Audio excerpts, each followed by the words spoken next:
आप सभी को मेरी तरफ से जय सिया राम, जय श्री कृष्णा। आप सभी का हमारे YouTube चैनल पर स्वागत है। आज हम सुनेंगे श्रीमद् भागवत गीता 16वां अध्याय देवासुर संभवी भाग योग। अगर आप हमारे चैनल पर नए हैं तो चैनल को सब्सक्राइब जरूर करें। 15वें अध्याय में भगवान ने कहा, जो ज्ञानी महात्मा पुरुषोत्तम को जानते हैं वह सब प्रकार से मेरा भजन करते हैं। इस विषय पर स्वाभाविक रीति से ही देवी प्रकृति वाले ज्ञानी पुरुष के तथा असुरी प्रकृति वाले अज्ञानी मनुष्य के लक्षण कौन कौन से हैं यह जानने की इच्छा होती है। इसलिए भगवान अब दोनों के लक्षण और स्वभाव का विस्तार पूर्वक वर्णन करने के लिए यह 16वां अध्याय आरंभ करते हैं।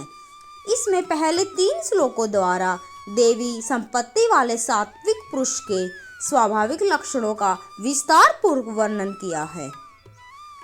श्री भगवान बोले, भय का सर्वथा अभाव, अंतःकरण की पूर्ण निर्मलता, तत्व ज्ञान के लिए ध्यान योग में निरंतर दृढ़ स्थिति और सात्विक दान, इंद्रियों का दमन, भगवान देवता और गुरुजनों की पूजा तथा अग्निहोत्र आदि उत्तम कर्मों का आचरण और वेद शास्त्रों का पठन पाठन तथा भगवान के नाम और गुणों का कीर्तन, सब धर्म पालन के लिए कष्ट सहन और शरीर तथा इंद्रियों के सहित अंतःकरण की सरलता, मन वाणी और शरीर में किसी प्रकार भी किसी को कष्ट न देना, यथार्थ और प्रिय भाषण, अपना अपकार करने वाले पर भी क्रोध न होना, कर्मों में कर्तापान के अभिमान का त्याग, अंतःकरण की उपरति अर्थात चित्त की चंचलता का अभाव, किसी की निंदा न करना, सब भूत प्राणियों में हेतु रहित दया,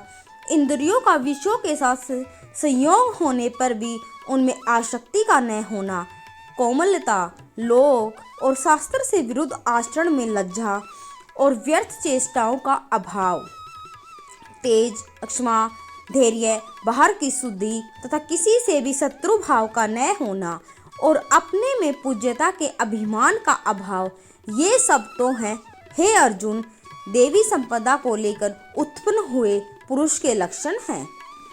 हे पार्थ, दंभ, घमंड और अभिमान तथा क्रोध, कठोरता और अज्ञान भी ये सब आसुरी संपदा को लेकर उत्पन्न हुए पुरुष के लक्षण हैं। देवी संपदा मुक्ति के लिए और आसुरी संपदा बांधने के लिए मानी गई है। इसलिए हे अर्जुन, तू शोक मत कर, क्योंकि तू देवी संपदा को लेकर उत्पन्न हुआ है। हे अर्जुन, इस लोक में भूतों की सृष्टि यानी मनुष्य समुदाय 2 ही प्रकार का है, एक तो देवी प्रकृति वाला और दूसरा आसुरी प्रकृति वाला। उनमें से देवी प्रकृति वाला तो विस्तार पूर्वक कहा गया। अब तू आसुरी प्रकृति वाला मनुष्य समुदाय को भी विस्तार पूर्वक मुझसे सुन। आसुर स्वभाव वाले मनुष्य प्रवृत्ति और निवृत्ति इन दोनों को ही नहीं जानते, इसलिए उनमें न तो बाहर भीतर की शुद्धि है, न श्रेष्ठ आचरण है और न सत्य भाषण ही है।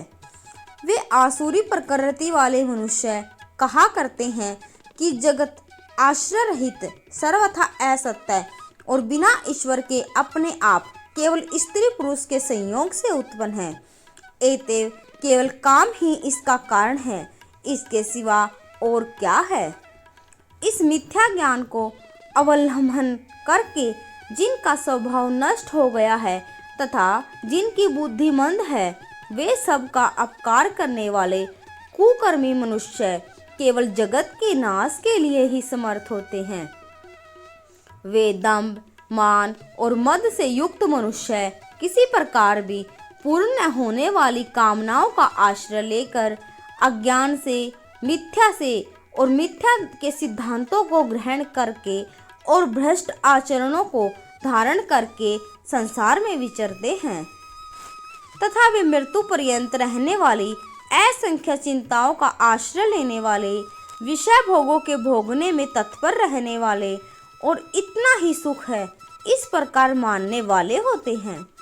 वे आशा की सैकड़ों फांसियों में बंधे हुए मनुष्य काम क्रोध के परायण होकर विषय भोगों के लिए अन्यायपूर्वक धन आदि पदार्थों का संग्रह करने की चेष्टा करते हैं।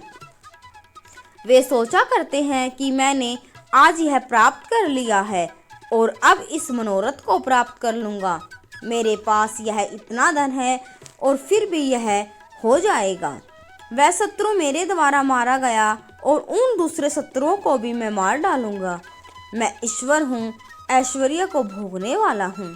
मैं सब सिद्धियों से युक्त हूँ और बलवान तथा सुखी हूँ। मैं बड़ा धनी और बड़े कुटुंब वाला हूँ। मेरे समान दूसरा कौन है। मैं यज्ञ करूँगा, दान दूंगा और आमाद प्रमोद करूँगा। इस प्रकार अज्ञान से मोहित रहने वाले तथा अनेक प्रकार से भ्रमित चित्त वाले मोहरूप जाल से समावर्त और विषय भोगों में अत्यंत आसक्त आसुर लोग महान अपवित्र नरक में गिरते हैं। वे अपने आप को ही श्रेष्ठ मानने वाले घमंडी पुरुष धन और मान के मद से युक्त होकर केवल नाम मात्र के यज्ञों द्वारा पाखंड से शास्त्र विधि रहित पूजा करते हैं।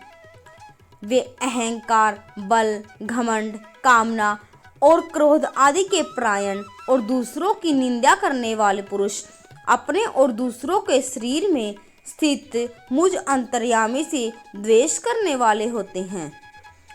उन द्वेष करने वाले पापाचारी और कुकर्मी नराधमों को मैं संसार में बार बार आसुरी योनियों में डालता हूँ।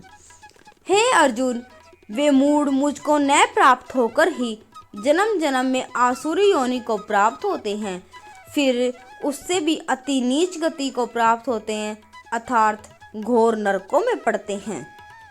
काम, क्रोध तथा लोभ ये तीन प्रकार के नरक के द्वारा आत्मा का नाश करने वाले अर्थात उसको अधोगति में ले जाने वाले हैं। अतएव इन तीनों को त्याग देना चाहिए।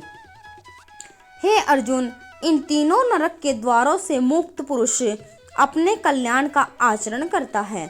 इससे वह परम गति को जाता है अर्थात मुझको प्राप्त हो जाता है। जो पुरुष शास्त्र विधि को त्याग कर अपनी इच्छा से मनमाना आचरण करता है वह न सिद्धि को प्राप्त होता है, न परम गति को और न सुख को ही। इससे तेरे लिए इस कर्तव्य और अकर्तव्य की व्यवस्था में शास्त्र ही प्रमाण है। ऐसा जानकर तू शास्त्र विधि से नियत कर्म ही करने योग्य है।